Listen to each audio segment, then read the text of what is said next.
first time, some children. Oh, it's great. And I've spoken to some people about this briefly, but the reason this lecture even came to exist was because of my experiences with my patients. And the more time I spent with people as we started nearing Thanksgiving and Christmas, the more depressed people would get. And it's just the opposite of what's supposed to happen during this time of year. And so I began to ask people,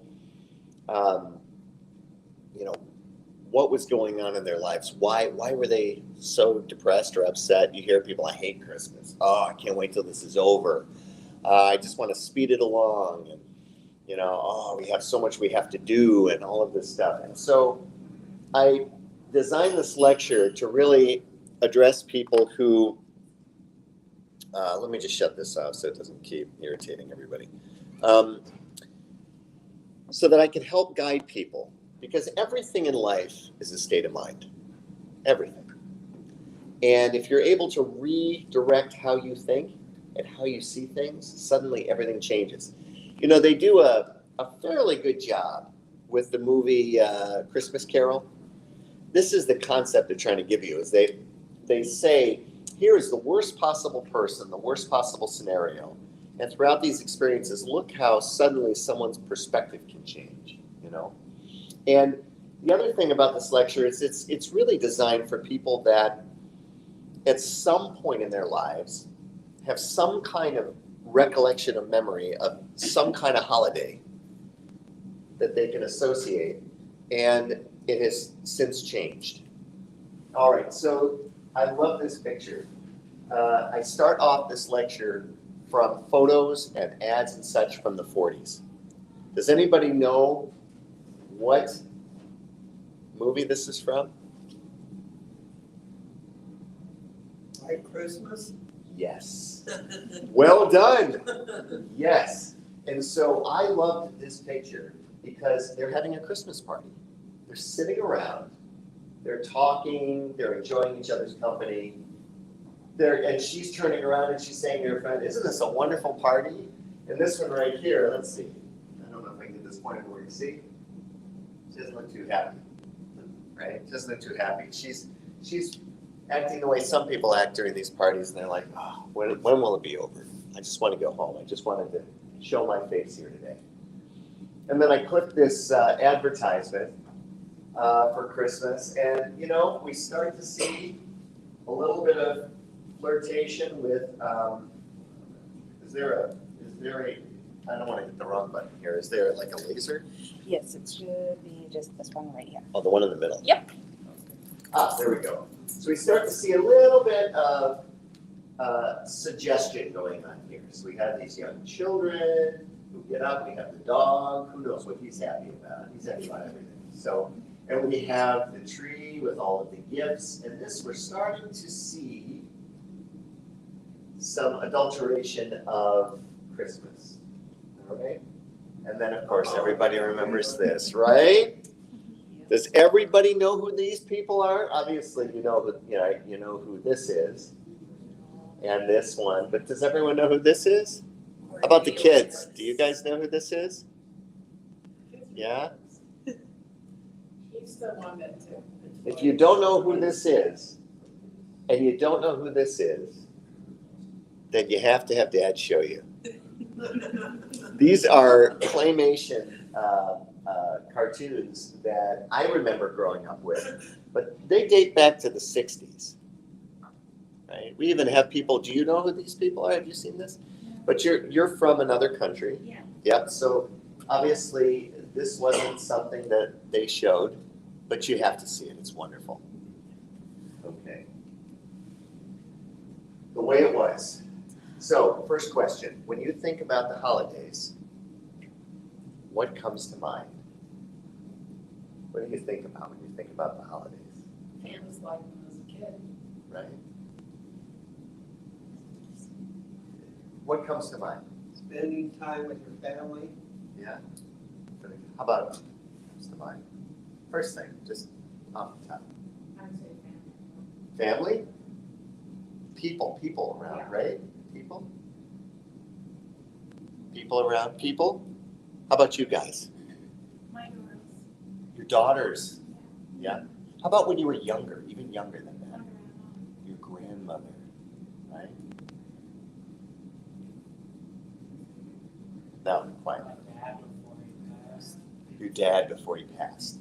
This is important. Remember this. This is important. We're going to talk about this. So very, very interesting. So this is the basis behind the entire holiday. And did you hear what he said? His father before he passed. We're going to get back to that. We're going to circle back around. Innocence is presented as the essence of Christmas, which is why it always targets children. Innocence is presented as the essence for Christmas. But now, wait a minute now. Does that look innocent to you? This doesn't look so. Now, this looks innocent, right? Sort of. And if you could design a Christmas experience, if you could make it any way you want, I want you to think about it here. You know, how would it come out? If you could make it any way you want, you wake up and it was exactly the way you wanted. I'd like the kids to answer this. How would you design it? Design Christmas? Yep, if you could create it exactly the way you wanted it to be. I don't know, I want it to be really colorful. Colorful. A lot of lights. A lot of lights. Yeah. And Yep. a Christmas tree with presents. With presents. How about you, young man? Maybe like waking up in the morning and I'm on my bed, just sitting on the couch, like, with cookies. Isn't that great? That's nice. Do you have a memory of that? Yeah. Yep. How about you guys? Anything? Oh, I want to wake up and go to somebody else's house and not do anything. Honestly. Right? How about you? Anyway, if you could wake up and open your eyes, anything.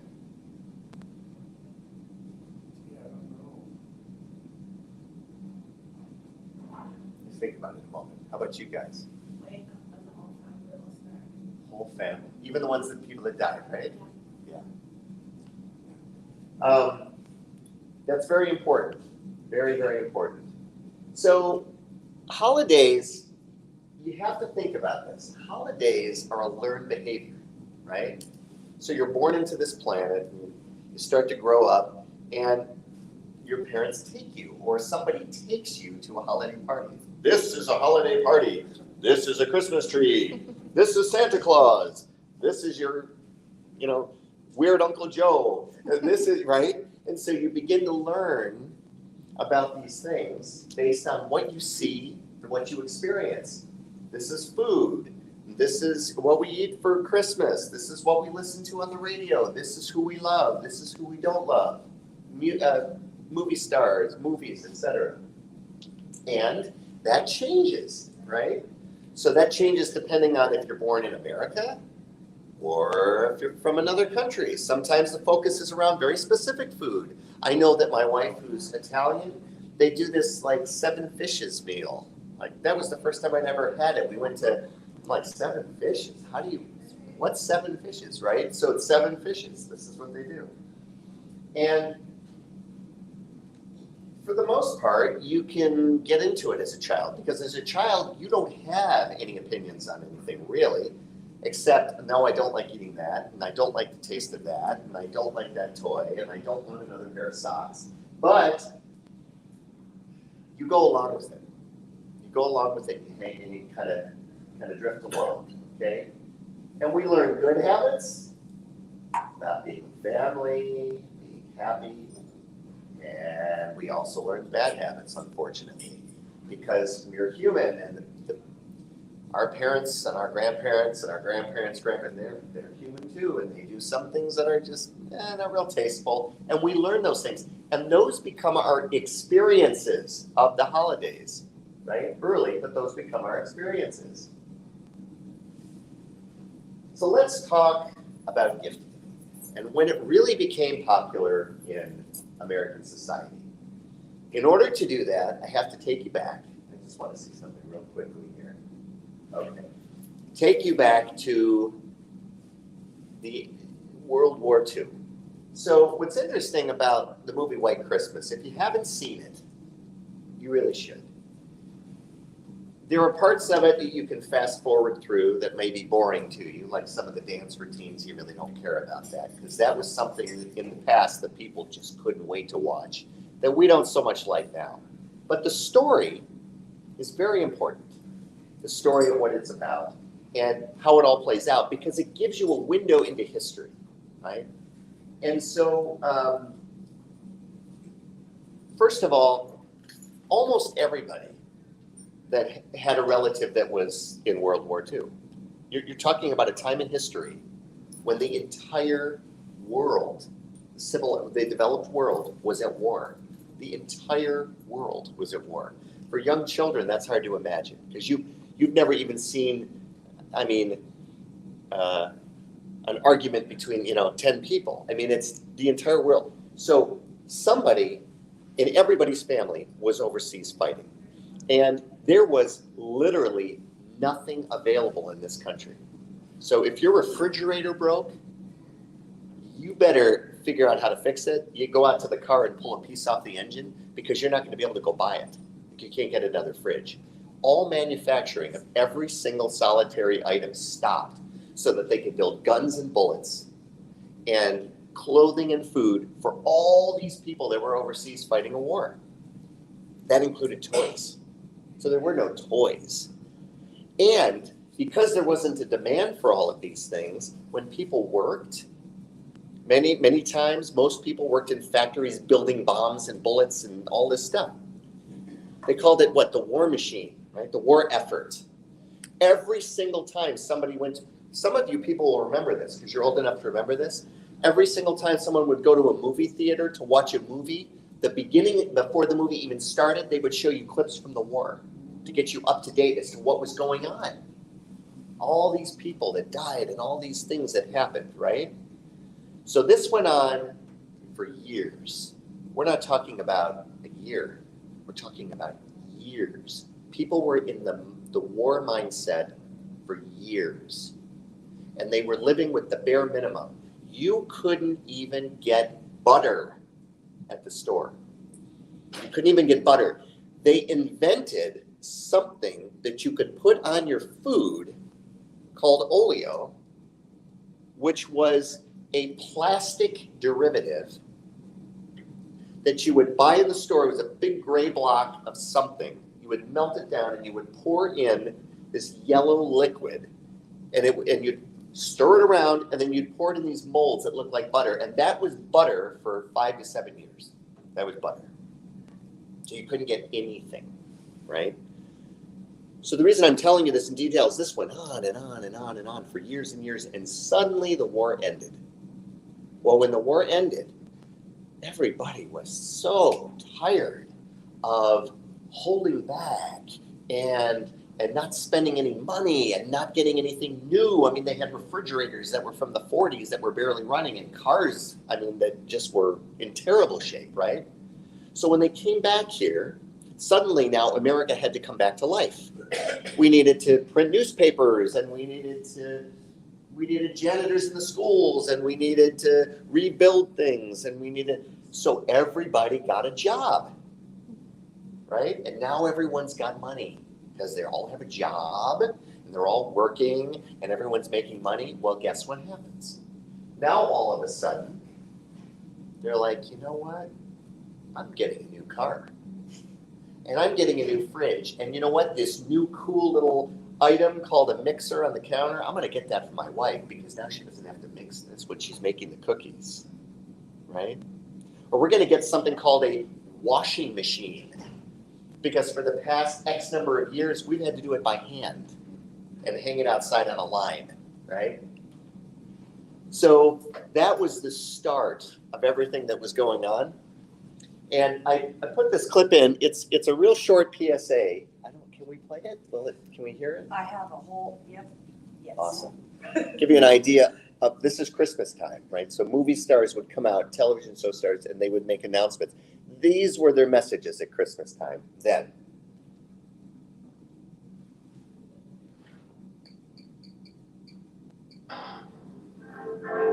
since that and changed. Oh, sorry. This is a motion My picture fault. trailer.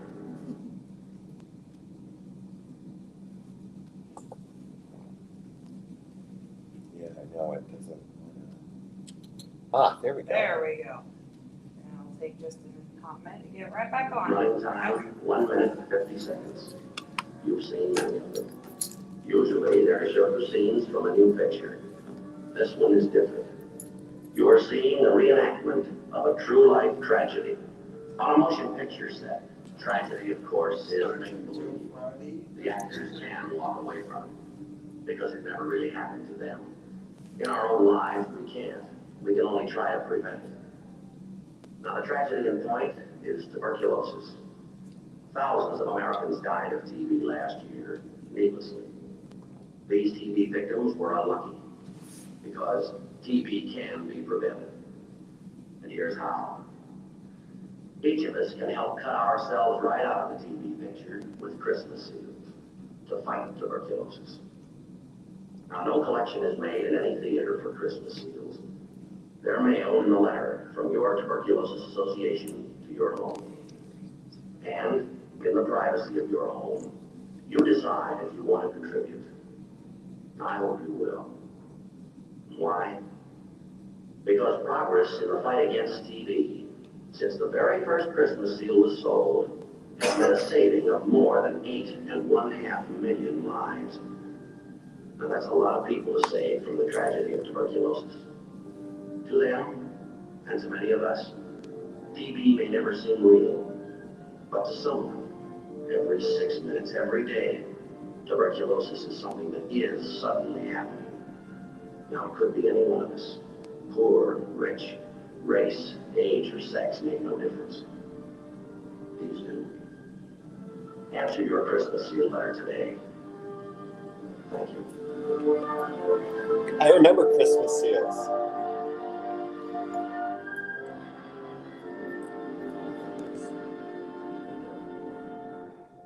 The sand in this hourglass is rapidly running down. And while there is still time, let's help the unfortunate victims of muscular dystrophy. Please volunteer to call on your neighbors and ask them to contribute to the march on muscular dystrophy. To volunteer, send your name and address to me, Jerry Lewis, Post Office Box 950, Hollywood 28, California. Thank you.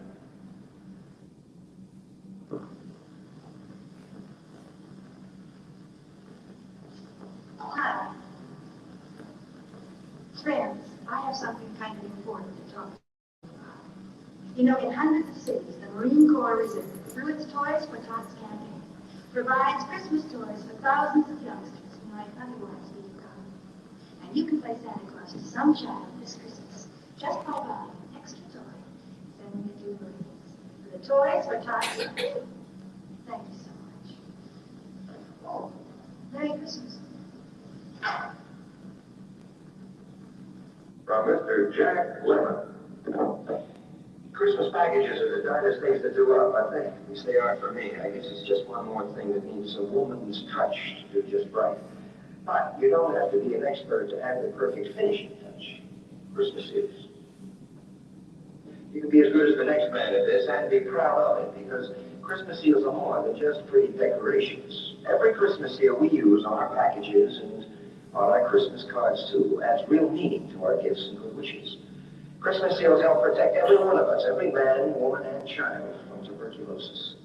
And with TB striking 1 American every 7 minutes, it's up to all of us to fight back with Christmas seals. So, even if you're not an expert at wrapping presents, you can be proud of your job when you use Christmas seals to fight tuberculosis, to save lives. So answer your Christmas seal letter today. Hi, I'm Elizabeth Montgomery. Boy, every Christmas it's the same thing. Crowd, shopping, lugging the presents home. I love it. And I'm having the same problem this year I had last year and the year before. Deciding what to buy for my family and friends. Well, I discovered something that helped me and just might help you this holiday season. This is the gift. A U.S. savings bond, guaranteed to please. And you know something? It's a successful present. Never goes out of date. Here's a gift that truly keeps on giving, pays interest to make it grow every year. Even more than that, it's an investment in freedom. I might even give one to myself. Merry Christmas, everybody. I think that's it.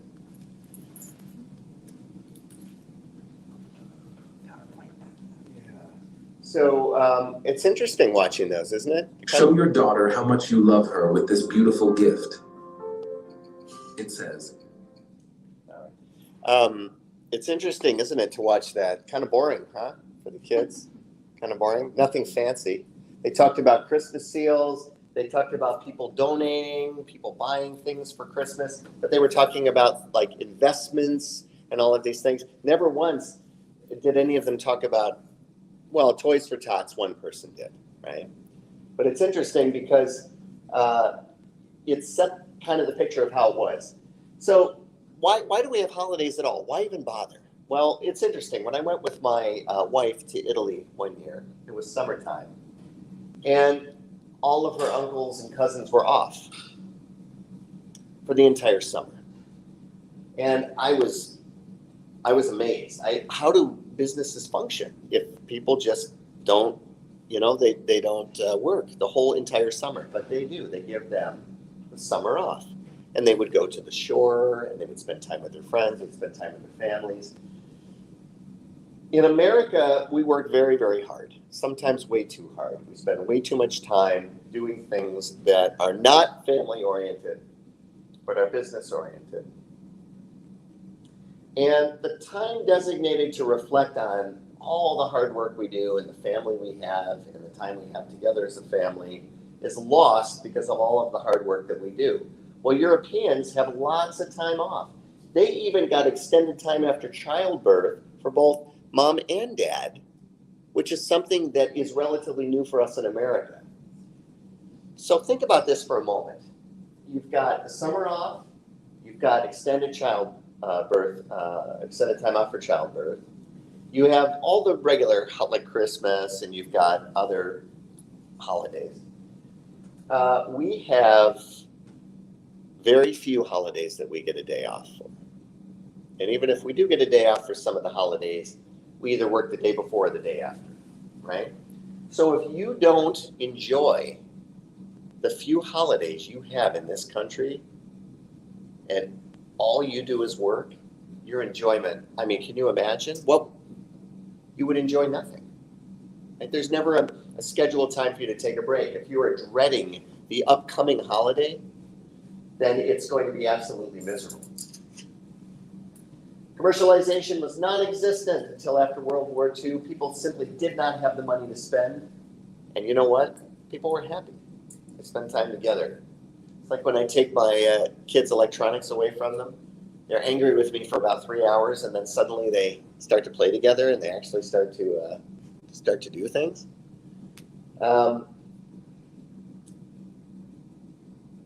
More time was spent with families and picnics like 4th of July, and there wasn't a lot of the distractions that we have now. The world is very different than even when I made this PowerPoint.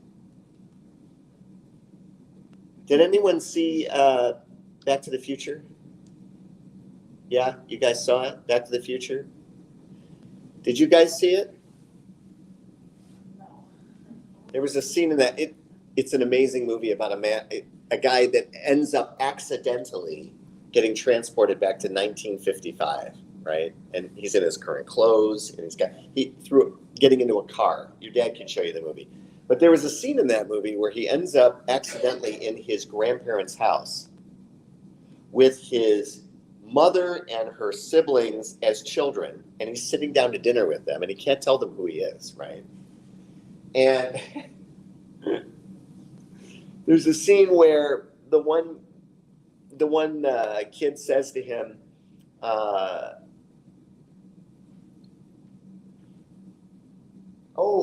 my dad just got this television set, so we're going to watch TV during dinner. Do you have a television set? And he automatically says, well, we have 2 of them. And the kid says, oh, you must be rich. So that's the way it was back then. People did not even have television sets. Commercialization. I think we talked about that. Oh, okay. So began the stress. they decided, okay, now we're going to start buying things. Uncle Joe needs a new pipe. We talked about this. Mary would like a new doll. Dad needs slippers. Mom needs a vacuum cleaner. And then I wrote here, well, that's a different problem we'll have to talk about later. The whole vacuum cleaner for me. Nowadays, if you did that, you'd end up in big trouble. You'd be sleeping on the couch for months. All right. What makes the holidays good? So let's start with your five senses, okay? It's what you smell, hear, taste, see, and touch, right? That's why we have candles. Because when you light a candle, it smells like a Christmas tree. It's like transports you there. The most powerful sense we have is smell, above everything else, above sight, above hearing, the most powerful one. And the reason for that is because where it's connected in the brain. When you smell something, it creates an experience, right? When you see something, that's one thing. You feel good. Or when you hear something. But when you smell something, it creates. So if you smell a cinnamon candle or you smell a Christmas tree, it creates a picture of an experience, right? There's also touching. We talked about listening. So began the experience of developing things for people that were tangible, that they could remember. Like believe it or not, for those who don't remember, Reynolds Aluminum Wrap came up with this great idea to make an aluminum Christmas tree. And this was all the rage. People would buy these. You know, we went shopping this year for an artificial tree. Do you know these are back? These are back now. These aluminum Christmas trees, all silver, all aluminum. And then there are a few other items in this picture, like the Christmas trees and the flocked Christmas trees. Christmas dinner, right?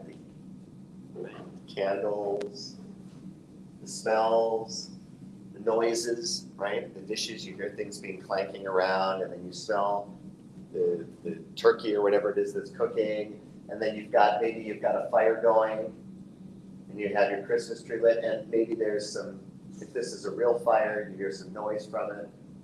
Sets up the whole picture, right? This is a great. So now what we're going to do is we're going to try to bring you into this reality of understanding, okay? So this is another movie, but you see see how nice this looks? You've got your snow, you've got your horse-drawn carriage, everything's all cozy, you got your fence, your house, they're sitting in a sleigh, okay? And when you see that, it's a wonderful picture, but the reality is it's actually just a dry set.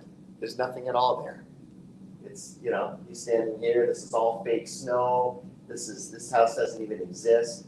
And that's what happens to us, is that we create something in our minds, which we then become disappointed if we don't experience it again. And many of the dreams we create in our minds aren't reality. They're not real. All right, guys, you ready? I want you to count the number of times that the letter F appears in the following sentence. Oops. There we go.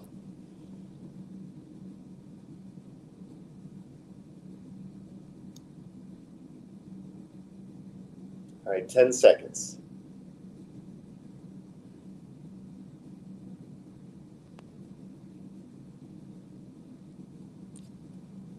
All right. How many F's were there? Look at me. How many F's were there? 4. 4. 6. 4. 4. 5. Said 6. The answer is 6 is correct. Oh. Let's go over them, right? F in finished, F in files, F in of. Oh. F in of. People always miss the ofs. They're right there. Yeah. Scientific combined with the experience of the years. We miss the ofs. You know why? Because our brains are not trained to pay attention to of. Of is just a conjunction. It's not important. It just connects a sentence. So in life, we are taught to ignore that. We just breeze over it, right? We're only looking for important things like finished files and scientific, and we miss it. All right. Now let's talk about the title, Survive. Originally, this was called Surviving the Holidays. But there were some people at the hospital that didn't really like the word survive. They felt it was a little too rough. So they forced me to change it to the word thrive, right? I didn't think for a minute people were going to die during the holidays, but it sure feels like that for some people. It really is brutal. So what does it mean to survive the holidays? Well, it means you don't just go to someone's house and show up for the event. You don't just show up, right? You actually are present. You are actually present. And what does it mean to thrive? Noticing all aspects of the holidays and enjoying every step, even if you know it's not going to go the way you want it to go, right? Certain people have passed on. Certain people are not available to us, right? They don't make that wonderful candle anymore you used to light and smell, right? Maybe you don't get a real Christmas tree because the place you live in is too small.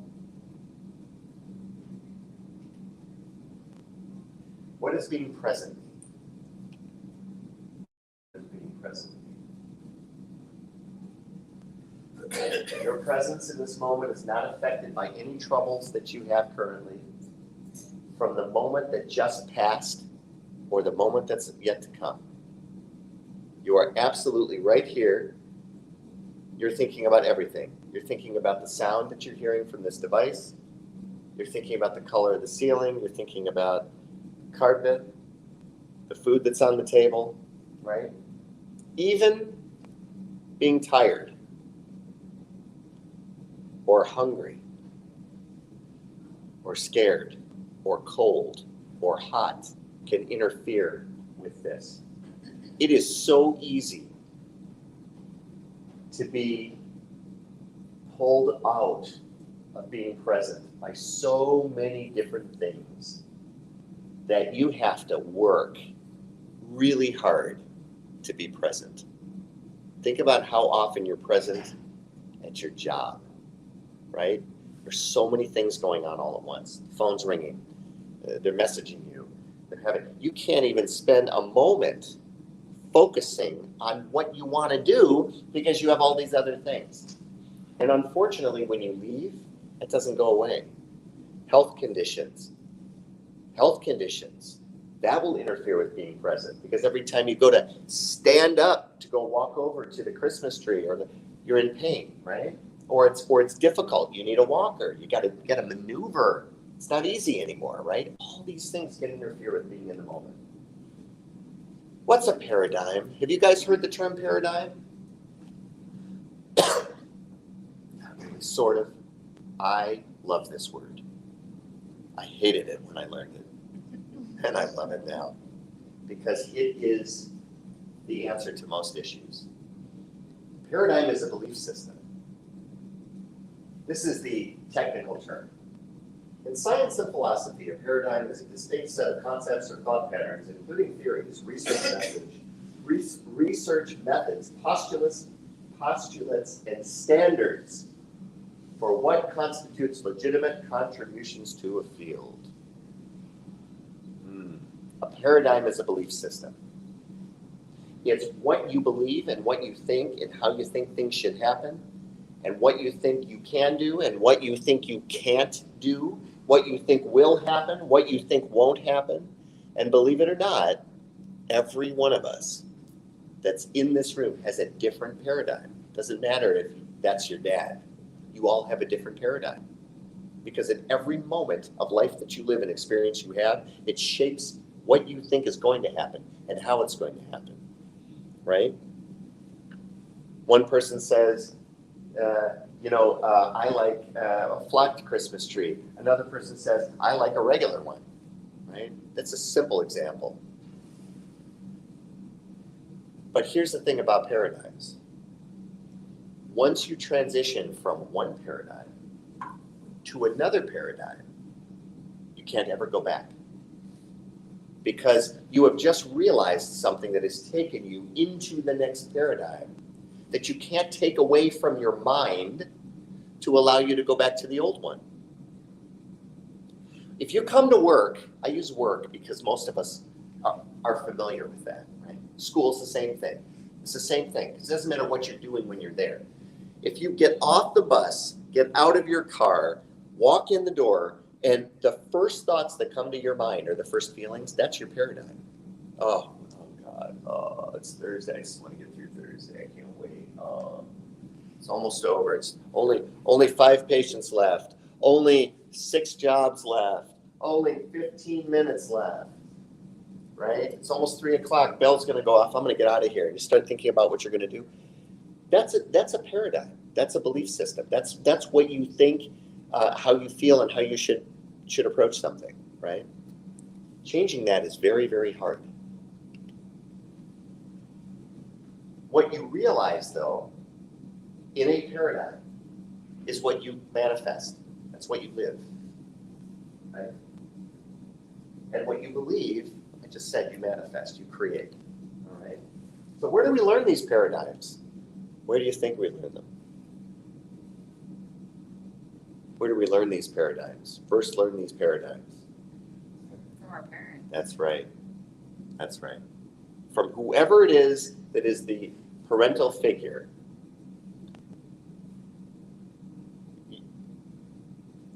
You can't wear that dress. That's too short. That's inappropriate. We don't talk like that.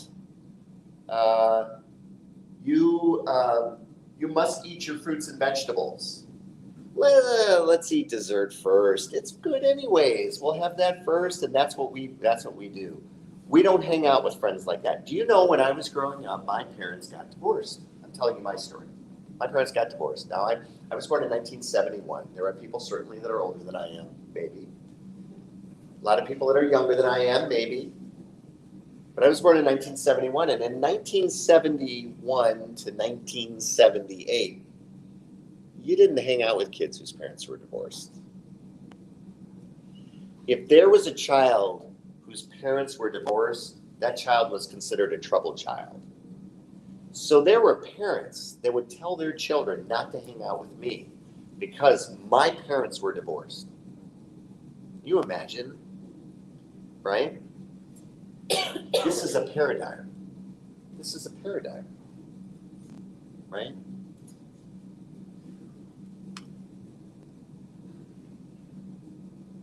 So paradigms are also reinforced by personal experiences or conflicts within our paradigms. We start to struggle with those things.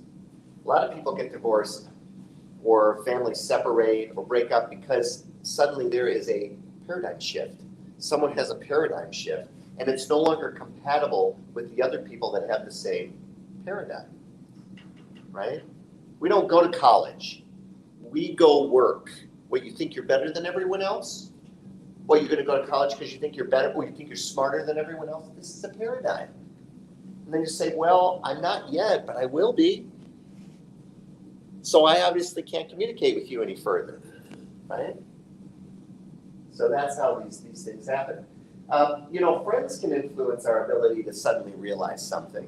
In fact, sometimes peer influence is a little too strong, right?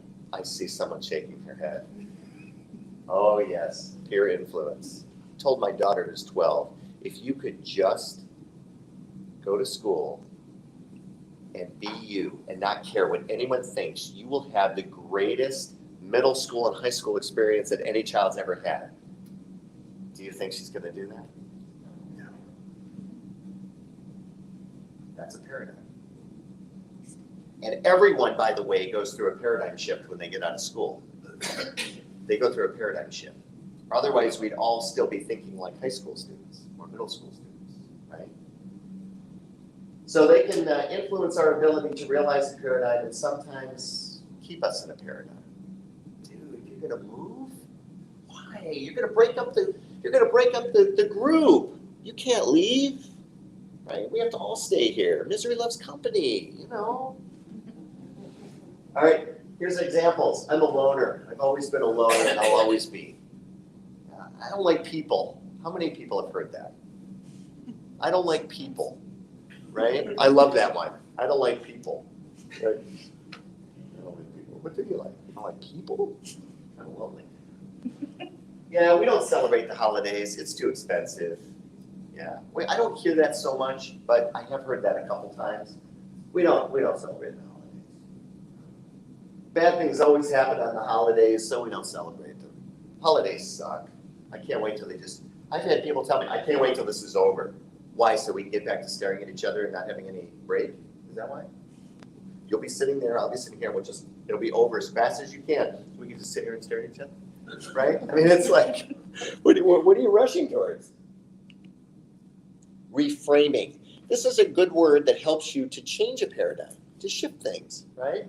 Let's start by finding those things that we love most about the holidays. Some of the things you mentioned, being with family. Well, I'll tell you what, for you two, I would challenge that. If you were sitting in a room with me and I was your doctor and we were talking, I would challenge that. I'd say, really? Really? Because that sounds like a narrative to me. That sounds like a paradigm to me. Really? How old are you? And how old are you? So maybe the 16-year-old, maybe, because you're at a point where you are more fit. Definitely not 11. I know you want to, right? You want to feel like I want to be with family. Not that you don't want to be with your mom and dad, but I would find it really hard to imagine that when you think of Christmas, when the first thing that comes into your mind is sitting around with a bunch of people on the couch talking. Not at 11. And it's okay. You shouldn't, because where you're at right now, you're in a different paradigm, right? And that's okay. There's nothing wrong with that. But we must understand that that's where we're coming from. We have to recognize that. The faster you recognize that, the quicker you can begin to see patterns that you fall into. And then amplify those things in your mind. Think about them. Oh gosh, I remember that. I remember that turkey and what the skin looked like and how it smelled and the taste. It was so good. Start with immersing yourself in the 5 senses. Sight, sound, taste, touch, smell. Now, you've already started that process at 16. You've started that process. You talked about lights, right? You just mentioned that. That's significant because that is something that's here that if there were no lights, say you met your future partner, you get married, the partner says, you know what, I hate Christmas lights. I don't want lights on the tree. See her jaw just hit the table. I don't want lights on the tree. I don't want any lights in here. I don't like Christmas lights. I just don't like them. All of a sudden now you have a difference in paradigms here and beliefs of what Christmas means, right?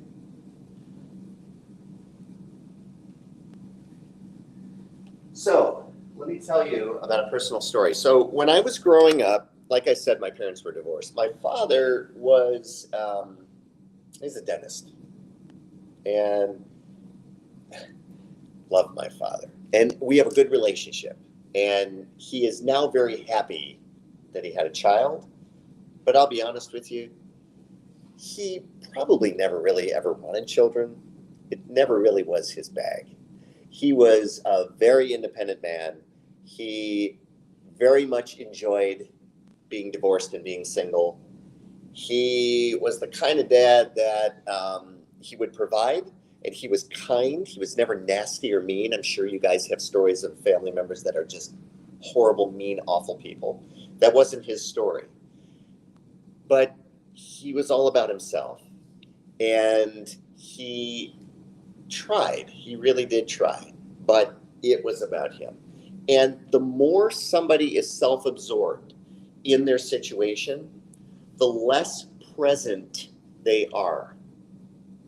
Because it takes so much energy to think about what you have to do next with the holiday or where you're going to go or what you're going to, that you can't be present. Because this is what you're concerned about. Kind of like middle school or high school. You go there, the most important thing is do not leave the house looking anything but exactly the way you feel like you need to present. Right? That is the most important thing. If you don't get out of that situation and you can't change that, it's very difficult. So one year, I was going to go and visit my mother who lived in Pennsylvania. But I hadn't left yet. It was like, I don't know, it was like the 23rd. We were off school. And it was snowing. It was Michigan. It was great. It was snowing. And he and the girl he was dating at the time, because he always had girlfriends, different girlfriends, decided they were going to go on a trip together. So they left. And I must have been 16, maybe. They left. So they left me at home. And I was going to be there for about a day and a half until I would get a ride to the airport and go visit my mother. So you can imagine in that moment, everyone's gone, he's gone. It's like, I think it was Christmas Eve. It was Christmas Eve. It was Christmas Eve. In that moment, if you put a dozen people in a room and they all had to experience that same thing, you can imagine everybody would react differently. And I remember sitting in the house, very quiet. There was nobody there. I think we had a cat, but you know how cats are. Somewhere. It was somewhere. I don't know where the cat was. And I remember saying, okay, I have two choices here. I can sit here and I can sit by myself on one of the days of the year that I so cherish, or I can hop into one of our cars and take a drive. So that's exactly what I did, because I didn't want to sit at home and just feel badly and be alone and be by myself.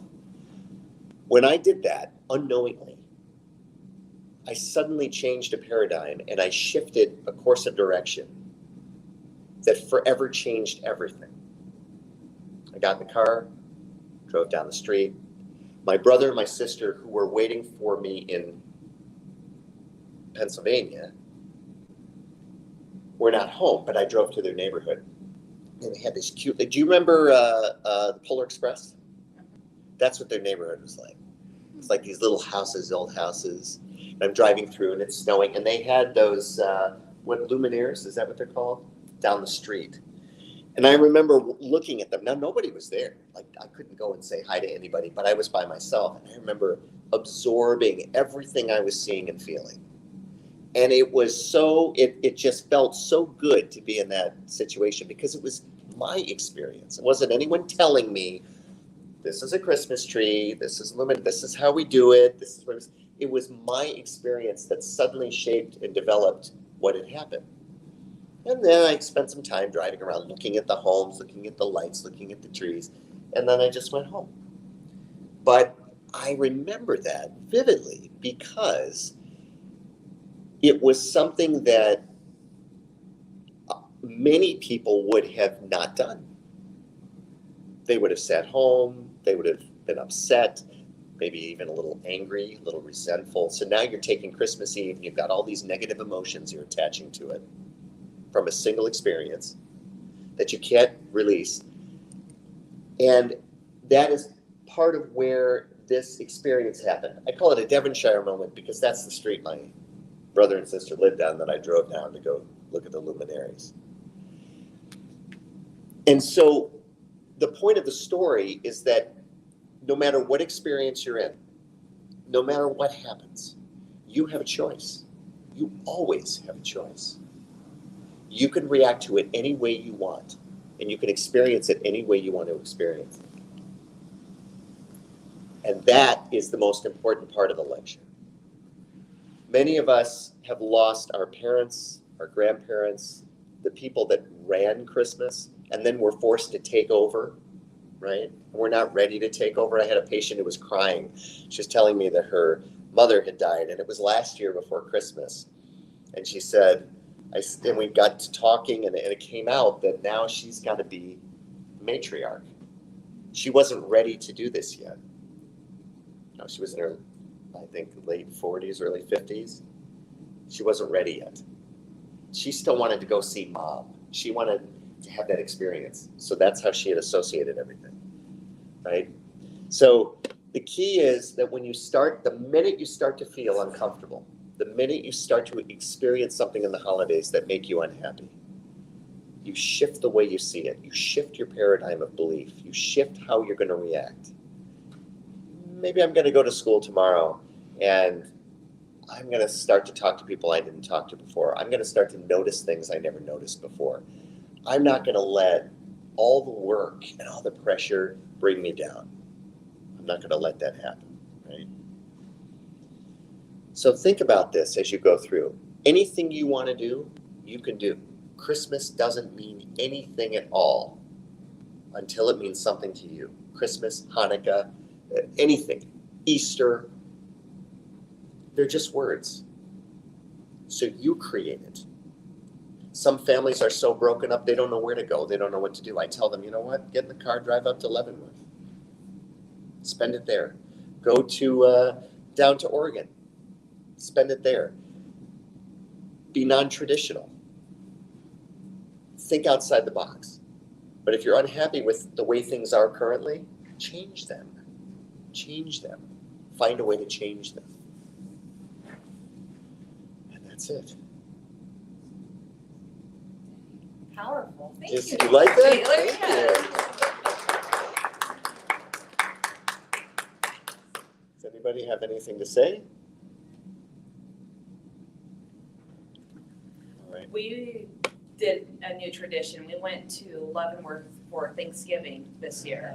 And this is probably going to be the most magical Thanksgiving that I will personally remember because it was just the four of us. And so it was nice. We were there where all the Christmas lights were there. You know, I didn't have to go cook a turkey. We had a pretzel and beer cheese for our Thanksgiving dinner. Right. And it was perfect. Wasn't it? Yeah, and we didn't have the stress, and it kind of allowed that gateway of, wow, just this little bit of a shift in a tradition See?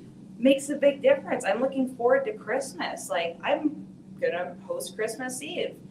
That's great, but we're having taco salad. I'm not doing a prime rib. There you go. And that's it. It's setting and it's setting traditions. It's setting the pattern to where, well, if you liked it then you make it a tradition. Then every year you go to Leavenworth for Thanksgiving, and that's what you do, and this is where you stay, and this is how you experience it. And then it sets in. Then people look forward to it. I can't wait to go next year. Oh, I can't wait to go down and have that pretzel and that, you know, and that's how you do it. Yeah. I have one more, because I've like in 2021, I had like a situation with my family, which led me to not celebrate Christmas for 2 years. I was like, oh, can't just December be over, just come on January. Then this is when I got married with him, and this is my first year here for Christmas. I had to leave right before Christmas last year. And this is his first Christmas being celebrated in like grown-up age. And he's like, I call him the Grinch, but I made him like a big calendar and stuff like that. And when I was listening to that, I just realized like, I just needed someone to like celebrate Christmas, make Christmas for us. I wasn't gonna make it Christmas because my grandma was sick and she passed, and then, yeah. And this weird stuff is because the other day we were in Walmart and all of a sudden some like one that checked the receipts, and we went out and he was like, happy holiday to that guy. And I was like, what did you say?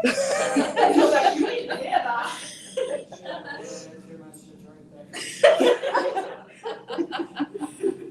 So I think like, you know, way he needed to like show him how a Christmas should be, and I just needed someone to make the Christmas. And because I'm all about the Advent, like my Christmas started in technically before Halloween, but yeah. So like, and I kind of dragged him with me to everything now, so yeah. It's going to be a tough sell. Yeah. It's not impossible. It's going to be a tough sell. Because when I come across somebody that feels this way, that has this look, I've seen this look many times, it's because there is a long history of disappointment. There's a long history of disappointment, and it is very difficult to get over that. One of the benefits you have, if you don't mind me saying, is that because you're not from here, and everything is so new, nothing echoes your past. Exactly. So you go to this Walmart, you don't think about someone you went with at some point, or you go to this restaurant, you don't worry about running into somebody. Because of that, that is often a way to shift a paradigm because it throws you into chaos. And when you're at the absolute bottom of chaos, and so the point is that I would be willing to bet you that if you two went to a Norwegian country for Christmas, you would have a blast. It would be so foreign to you and so different and so unique that you wouldn't be able to associate it with anything you've ever experienced before. You might not even reflect on it as Christmas because it is so unique. But because you're here, this isn't amazing to you. This isn't new to you. She's new to you, and you could show her these things, but you're like, you're not missing anything. It's here. Well, It's right for me, the reason why it stopped is because December 4th is the day my dad passed. December 14th is my birthday. And then you got Christmas and all that. And then after my dad passed, my mom kind of went on an abusive drug stage, and then the holidays just went the holidays. isn't it amazing? Yeah. And then at that, yeah. Yeah, it's crazy. It's crazy how that can ruin everything for you forever unless you consciously shift. That would ruin everything for you forever. Isn't that amazing? How many great holidays did you have before that happened? And then one holiday, one thing. Just like getting in the car and going on the drive, it's like you reach the end of the road, you can go left or right. That one event and you went this way. And then the whole trajectory from that point forward shifted. But it doesn't matter. You can get back to a different trajectory. It'll never be where you started. Don't ever expect that. You don't need that. It'll be better than where you started. Because all the problems and the mistakes that your parents made, you won't make. And I'm not saying they made a bunch of mistakes. I'm saying we're human. We do that. My children will have their own idea, right? You know, it's hard. Yeah, it's really, really hard. Yeah. What do you guys think? I was just thinking back when I first listened to this has changed a little bit since we met down at the other building. And making that point where I know that I can do something different. I don't have to go and be with the brother who drinks. I don't have to participate in that part of Christmas. He may be a blood relative, but I don't have to live that way. Mm-hmm. And when I made that choice and I changed in my younger years, I became the bad person in the family because I just rubbed it in. But I'm like, I'm free. I don't have to deal with the unhappiness and the crazy and, oh, I don't know what he's going to do again this year. And I kind of developed doing that. And again, I became stuck in a hole. And when you had presented this, I don't have to worry about what it was. I can figure out what I can do now and just accept what I've got and do with what I can work with. This holiday is different. We've had a lot of interesting things through the year. And it's okay to stay home and be peaceful. So did you just hear that? Did you just hear that? You just listened to a paradigm shift. You just listened to a conflict between paradigms. Did you catch that? When she told you that she decided she wasn't going to be with the brother that drinks, and what did she say then? The entire family said she was the bad guy. It's because they're all here. Yeah. Their paradigms are here. Her paradigm is here. And until they see this, she is not in their group anymore. Yeah. And it's okay. It worked for me. That was great. It was a relief. I mean, freedom above and beyond by making That's what a happens. break. That's what happens. It does. It happens. We have crises all the time in our lives. You know, my wife almost died. Like, I literally thought she was going to die. And I was going to be left alone with my 8-year-old and 11-year-old this year. You never know. Things shift. She's getting better, but you never know. I mean, talk about a shift. Like, I would have had to. I mean, I wasn't going to leave. God forbid she passed away. I wasn't going to leave, but I was going to have to rebuild. I would have hit that point where I would have had to make a left or right. Right? So you never know. You just never know how it's going to go, and you can't let these things derail you. It's the most important thing. You just can't. You can't let these things derail you. You've got to be resilient, like she was. You have to be resilient. So it's not easy. She was basically, she was ostracized, right? You can't let that influence affect you. So, anything else? That's it. All right. Well, thank you. Thank you. I really appreciate it. It was a good time coming back into the in-person